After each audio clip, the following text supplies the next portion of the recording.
Hi hello नमस्कार, मी प्रज्ञा स्वागत करते तुमचं आपल्या चॅनलवरती। कशा आहात सगळे? आनंदीनं गेले 2-3 दिवस झालं पाऊस काही कमी होत नाही आहे। मग म्हटलं अशा वातावरणामध्ये ना काहीतरी खाण्याची क्रेविंग होते। मग आज विचार केला की आज ना खूप दिवस झाले बटाटे वडे बनवले नाहीत आणि म्हटलं ते बनवूयात।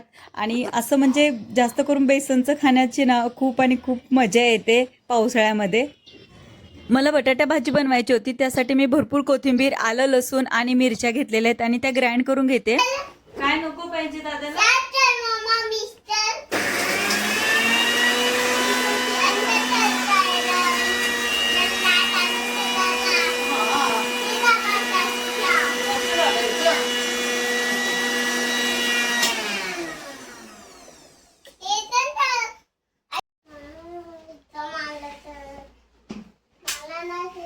झालं चल।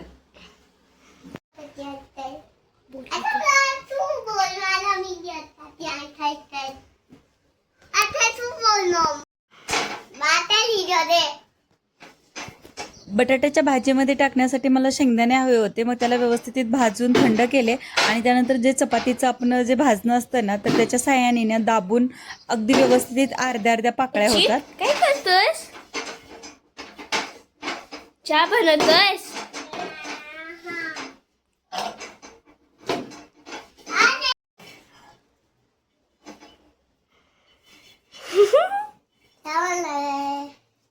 बघा तुम्ही पाहू शकता इथं किती व्यवस्थित अर्ध्या अर्ध्या पाकळ्या झालेल्या आहेत आपल्या शेंगदाण्याच्या।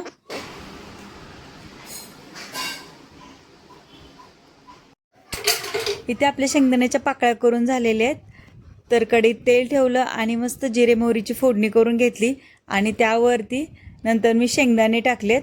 जरा वेळ तेलात थोडंसं शेंगदाणं कडक होईपर्यंत भाजून घ्यायचे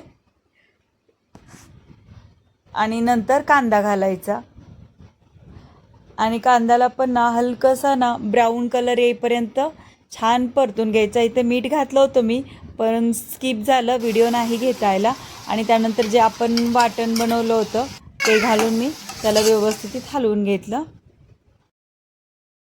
इथे हळद टाकली मी थोडी आणि धनेजिऱ्याची पावडर, जी मी घरीच बनवते नेहमी धनेजिऱ्याची पावडर, तर ती घरगुतीची आपली ती टाकली आहे।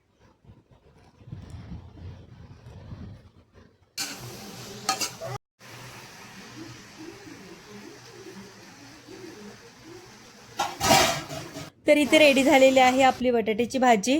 मी अशा प्रकारे बटाट्याची भाजी बनवते, तुम्ही पण एकदा ट्राय करा, नक्की तुम्हाला पण आवडेल। खूप मस्त टेस्टी झाली होती। भाजी बनवून ठेवली आणि त्यानंतर माझे मिस्टर आले होते। मग म्हटलं चला आता थोडासा चहा घेऊयात आणि नंतर कामाला लागूयात। मग इकडे चहा घेतला आम्ही,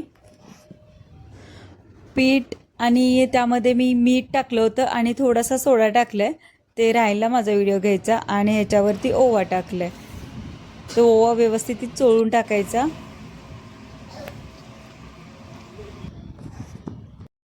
माझा छोटा मुलगा रचित ना, तो तिखट अजून खात नाहीये, म्हणून त्याच्यासाठी मी वेगळी भाजी केली होती। तर म्हटलं आधी त्याचे करून द्यावेत आणि नंतर मग आमचे चालू करावेत। तर इकडे मी आधी त्याचे बनवत होते।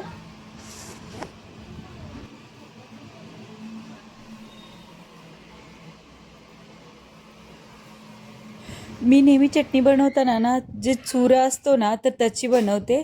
आणि हे बघा मी स्पेशली त्याच्यासाठी हे असं छोटे छोटे भजी सोडून घेतलेत आणि हे मस्त ग्राइंड केले ना तर आणि तिखट टाकलं ना तर खरंच मस्त चटणी बनते।